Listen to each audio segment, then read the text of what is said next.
Bom dia a todos. Queria agradecer o convite, especialmente do presidente, do Eduardo Boba, da gente falar aqui sobre um tema que eu acho que nunca tinha sido abordado de uma forma tão específica, que é sobre auxiliar de marcha, Então, a Fernanda falou sobre exercício físico mais dinâmico, eu vou falar meio que no outro extremo, que são indivíduos mais incapacitados, mas que, de certa forma, eles se imbricam e conversam, como a gente vai ver durante a aula.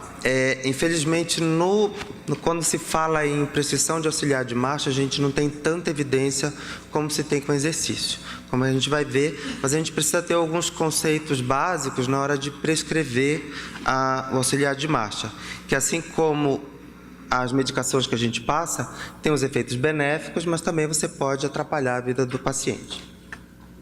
Então, isso aqui é um levantamento feito nos Estados Unidos, que mostra, os auxiliares que são prescritos são as bengalas, as muletas e os andadores.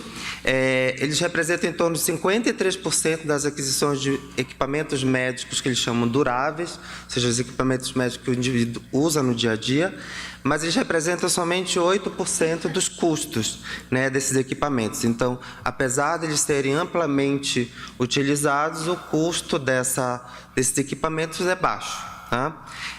Os pacientes que mais utilizam os auxiliares de marcha que concernem ao nosso meio são os pacientes com osteoartrite, principalmente osteoartrite de joelho e de quadril. Então, estima-se que em torno de 40% a 76% dos pacientes com osteoartrite usem algum tipo de auxiliar de marcha. A maioria dos estudos que a gente tem são baseados até em pacientes mais neurológicos. Então, a gente vai ver que a gente empresta muita dica dos pacientes com paresia, com hemiparesia, que usam auxiliares de marcha mais frequentemente do que os pacientes da gente. Então, para indivíduos que têm uma limitação leve a moderada, são prescritos principalmente as bengalas, como a gente conhece. Tem vários tipos, as de madeira, que são mais simples, as de metal, que são autoajustáveis e que têm pontos maiores que a gente vai ver para aumentar a base de sustentação. E o que é interessante também é a pega, a parte da alça dessas bengalas, porque os pacientes da gente com artrite reumatoide, até com a artrite de mão e artrite reumatoide, eles têm dificuldade de preensão. Então, a gente tem que pensar muito nisso na hora de prescrever uma bengala.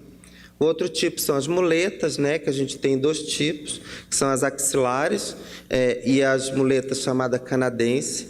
As axilares a gente não usa muito na prática da reumatologia, é mais para paciente que a gente precisa de tirar a carga total de um membro e também por causa de risco de lesão de plexo na axila, de plexo nervoso.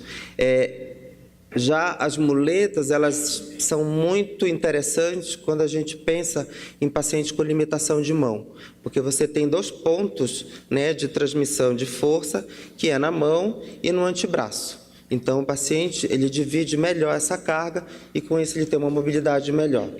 Essas muletas, lembrar que elas têm um braço fixo ou braço móvel, em que o paciente consegue, então, se adaptar com ela, e é mais interessante, então, as que têm o braço móvel, para que o indivíduo não fique preso dentro dessas muletas. E os que são para indivíduos com uma incapacidade maior são os andadores, que tem os fixos e os andadores com as rodas. Apesar da gente ver eles serem bastante utilizados por esses indivíduos, os estudos ainda são bem limitados quanto ao benefício e até os malefícios que podem trazer os andadores nos nossos pacientes. As funções biomecânicas, que quando a gente vai ver os estudos biomecânicos com auxiliar de marcha, eles estão bem até detalhados, eles consideram que eles aumentam a base de sustentação do indivíduo, e com isso melhoram o equilíbrio e a mobilidade.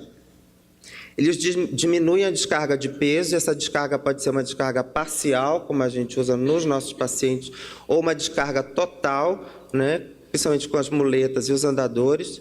Então, essa descarga total, essa essa retirada de carga total, ela é mais utilizada em pacientes com trauma, pós-fratura, e nos nossos pacientes, por exemplo, fratura de estresse ou fratura de insuficiência, e até em pacientes com osteonecrose, né, na fase bastante aguda, a gente acaba usando para tirar uma carga total. E também a função de propulsão e frenagem. Tá? Então, ele é utilizado também para uma força de propulsão, para ajudar o indivíduo na marcha e também frear a marcha, que a gente sabe, pela deficiência, fraqueza muscular, muitas vezes o paciente tem dificuldade de frear a marcha durante a sua caminhada. Então, aqui mostrando, né, uma base de sustentação aumentada, esse aqui é o ponto da bengala, utilizado uma bengala de um ponto só. Esse membro é o membro afetado. Então, a gente vê que durante a marcha, a bengala, ela ajuda a aumentar essa base de sustentação. Tá? Então, quando o membro afetado está no solo, a bengala aumenta toda a base de sustentação e a base só é limitada quando o pé bom, o membro bom, está no solo. Tá? Então, isso aqui é o que acontece durante a bengala quanto à base de sustentação. Já os andadores, a gente vê que a base de sustentação ela é bastante aumentada, né? Então, são 4 pontos. Durante a marcha toda, você vê que a base de sustentação, então, ela aumenta bastante o equilíbrio do paciente, né? E, inclusive, tanto quanto o pé acometido, o membro acometido está no solo, quanto quando o membro bom também está no solo. A gente vê que aqui há um apoio, então, que a gente chama de 4 pontos, né? Do pé acometido, dos 2 da bengala e do membro saudável no solo. É importante também, além desse aumento da base de sustentação, que a bengala ela dá uma estabilização do indivíduo, no sentido que melhora o centro de massa. Né? Então, quando o indivíduo ele faz o swing, que a gente fala que quando ele vai fazer a caminhada e levanta o pé que está... O pé saudável, ele cria uma força de desestabilização em direção ao membro doente. Então, com isso, ele tende a cair para o lado acometido. Né? Então, a bengala ela faz com que você tenha uma força, né, transmitida pelo braço de reação ao solo e, com isso, você tem, então, o equilíbrio do centro de massa, estabilizando a marcha do paciente. Redução de carga é uma função que a gente usa bastante nos pacientes com osteoartrite de quadril e de joelho. A gente sabe que a bengala, ela reduz, ela segura em torno de 15% até 20% do peso corporal. E os andadores, dependendo do grau de incapacidade do indivíduo, eles chegam até a transmitir, a segurar em torno de 30% a 80% do peso corporal. Então, já é uma descarga interessante para os pacientes da gente, porque isso vai melhorar a dor desse indivíduo, melhorando, então, a mobilidade. Esse aqui é um estudo biomecânico mostrando por que a gente prescreve o auxiliar de marcha no lado contralateral ao lado acometido. Então, esse aqui mostrando um quadril, que desse lado é acometido, o lado direito, e a bengala está sendo usada ipsilateral. Com isso, além de toda a carga ser transmitida do ponto de vista de força de reação do solo, você tem uma contração dos adutores de quadril que aumenta mais ainda a força dentro do quadril acometido, da articulação acometida. Então, por isso que se explica que se use do lado contralateral, né, e usando do lado contralateral, você diminui essas forças dentro do quadril em torno de 60%, porque além de você tirar a força de reação do solo, você tira a força de contração dos músculos adutores, principalmente glúteo médio. Propulsão e frenagem, né? Então, a gente sabe que quando você angula, aqui a gente imagina o indivíduo andando nessa direção contrária, quando ele angula no sentido antero-posterior, ele cria uma força de reação no solo e ajuda, então, na caminhada. Da mesma forma, quando ele freia, quando ele angula no sentido contrário, ele consegue frear a marcha e, com isso, então, criando esse break durante a caminhada e a locomoção. Com todas essas alterações essas funções biomecânicas, né, a gente vê que são descritos vários benefícios, né, que tem os auxiliares de marcha. Como melhorar, então, a mobilidade, melhora a dor, compensa fraquezas musculares, né, do membro afetado. A gente pode ter uma reaquisição da habilidade de caminhada quando o indivíduo tem um pós-trauma ou ele fica com o membro afetado parado durante um tempo. Com isso, melhora, então, a confiança e a segurança dos indivíduos e tem um efeito psicológico bom, que ele consegue, então, se locomover e é descrito até que, como você aumenta o nível de atividade física desse indivíduo, ele consegue ir para o parque, fazer caminhada, né? Como a Fernanda tinha falado, a gente pode até tentar pensar em prevenção, né, de risco cardiovascular. Esses indivíduos conseguem depois ficarem mais independentes com o uso do auxiliar de marcha.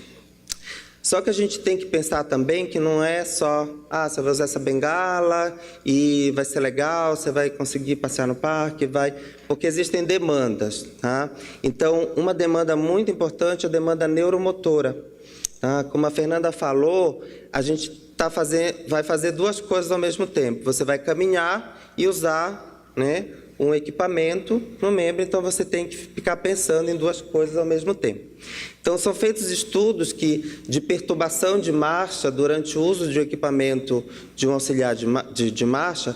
Então, o que acontece é que o indivíduo que está segurando uma bengala, uma muleta, ele tende a prestar mais atenção logo na bengala, né, do que ter o reflexo, então, de segurar com a mão ou de dar um passo para o lado, que é o que acontece quando você tem o centro de massa perturbado. Então, ele tende a dar essa prioridade para o auxiliar de marcha, quando ele não está treinado, e com isso pode ter acidente, né? Você tem uma demanda musculoesquelética grande, como a gente vai ver, tá? A demanda psicológica, assim como pode ser bom para o indivíduo, porque ele fica independente. A gente sabe que no consultório, quando a gente fala para o paciente, prescreve, você vai ter que usar uma bengala. Não vou usar não. Tá? Então, está com dor, está arrastando a perna, mas não vou usar. Tá? Então, até a gente tentar convencer, porque eles acham que a bengala é um estigma, né, de incapacidade e de que está ficando velho, ou seja, tanto é que a gente, quando vê aquelas vagas para idoso, você vê uma pessoa usando uma bengala, né? Então, não é bem assim. Bengala não significa que você está idoso, e idoso não significa que você vai ter que usar uma bengala, né? Há uma demanda metabólica também. Isso aqui a gente vai ver no estudo que essa demanda ela pode melhorar com o uso do auxiliar de marcha, mas a gente sabe que tem alguns estudos que, durante o início do uso de um auxiliar de marcha, você tem uma demanda metabólica de até 30%, você gasta mais oxigênio, você consome mais oxigênio para carregar e para manusear esse auxiliar de marcha. E da atenção também, né? Assim, que está muito ligada à capacidade neuromotora, que o indivíduo tem que desviar a atenção. Então seria interessante o dual task, né? Como a Fernanda falou, de você tentar fazer com que a pessoa faça duas atividades ao mesmo tempo para melhorar a atenção em relação ao auxiliar de marcha. Com todas essas demandas, né? A gente tem que pensar. Eu falo que as intervenções da gente de reabilitação tem que ser pensadas igual remédio, tá? A gente tem a parte de benefício, mas a gente pode ter problema, tá?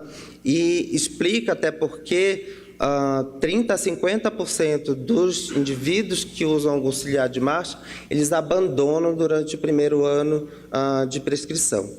Isso lá fora, né? Então, imagina nos pacientes da gente que tem uma limitação, às vezes até de comprar, limitação econômica de comprar o auxiliar. Né? Então, é relatado muito dor em membros superiores, lesões de sobrecarga e também colisão com o membro. Ou seja, o indivíduo começa a se atrapalhar com o auxiliar e começa a colidir com o membro inferior durante a marcha. E também é descrito até risco de queda. Tá?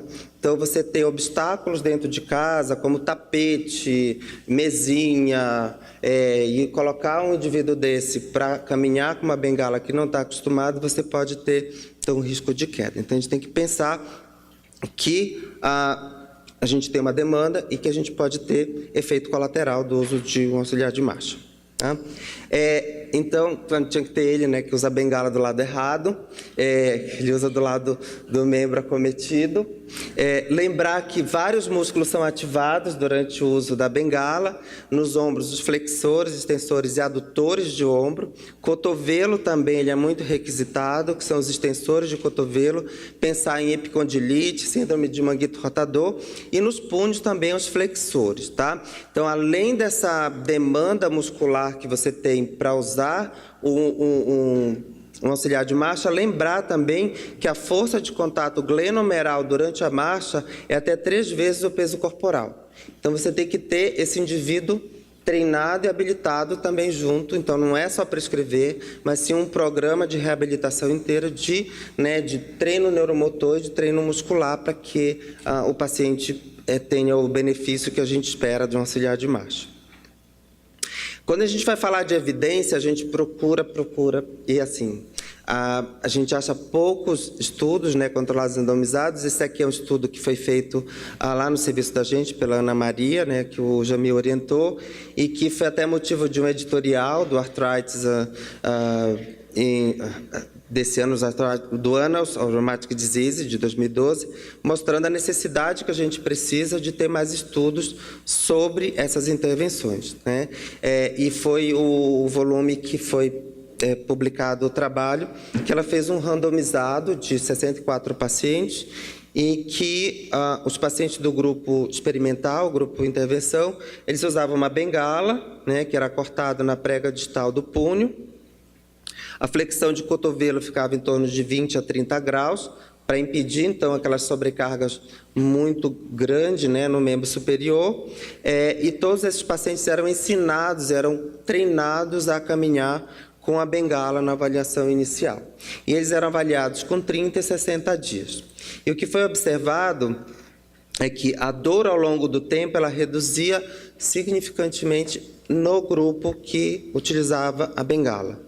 Assim como a capacidade funcional medida pelo Lequesne, ela melhorava, ou seja, caiu o score, significava uma melhora de capacidade funcional, ou seja, uma melhora de mobilidade dos indivíduos que utilizavam a bengala. Tá? Aqui o avaliador também era cego, eles não sabiam qual paciente estava usando a bengala ou não, então isso a gente tinha uma avaliação mais sem viés. E quando se falava de consumo de VO2, aquela pergunta que a gente tinha lá no começo sobre a demanda metabólica que o indivíduo tem, os estudos que mostravam isso, eles só faziam uma avaliação no tempo zero, que era um cross-seccional dos pacientes. Só que quando a Ana avaliou esses pacientes ao longo do tempo, ela via que os indivíduos começavam a consumir menos oxigênio para carregar o auxiliar de marcha, mostrando então que o indivíduo tem uma capacidade de adaptação, provavelmente, ao auxiliar de marcha, e com isso ele passa a ter uma demanda metabólica menor durante o tempo. Tá? Quanto às recomendações, a gente sabe que o que guia a gente nas nossas condutas são as recomendações, as organizações, as associações de doença. A bengala, os auxiliares de marcha, eles são tão presentes no OARC, né, que é a recomendação para artrose. Então, eles colocam a bengala como sendo apropriado em pacientes com artrose de joelho somente, ou com comorbidades.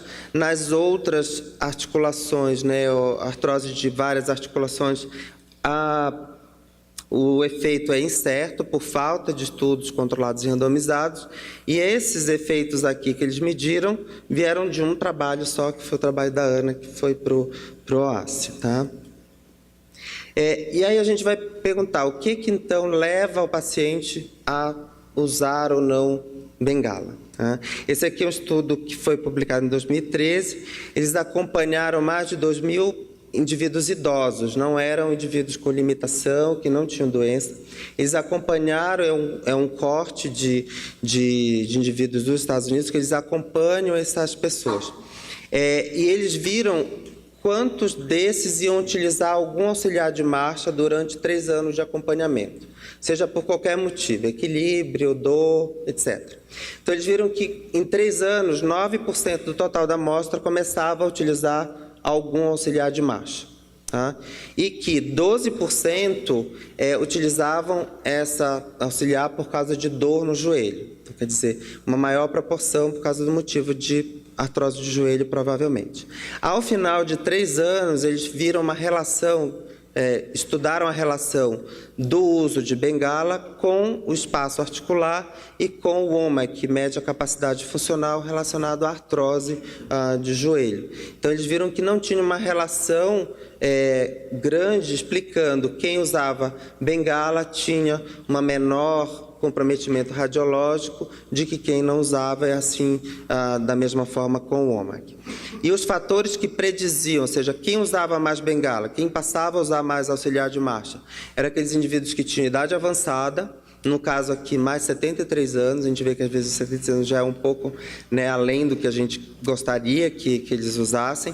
Aqueles pacientes que tinham equilíbrio bastante comprometido, pacientes que usavam mais analgésicos, ou seja, eles sentiam a necessidade, então, de usar alguma outra intervenção para melhorar a dor. Doença ocular, né, também associada, porque a gente sabe que a bengala ela tem um benefício somatosensorial, em que você coloca uma bengala na mão, e por isso que as pessoas com deficiência visual usam a bengala, porque ele aumenta essa capacidade neurosensorial, e indivíduos da raça negra. Okay?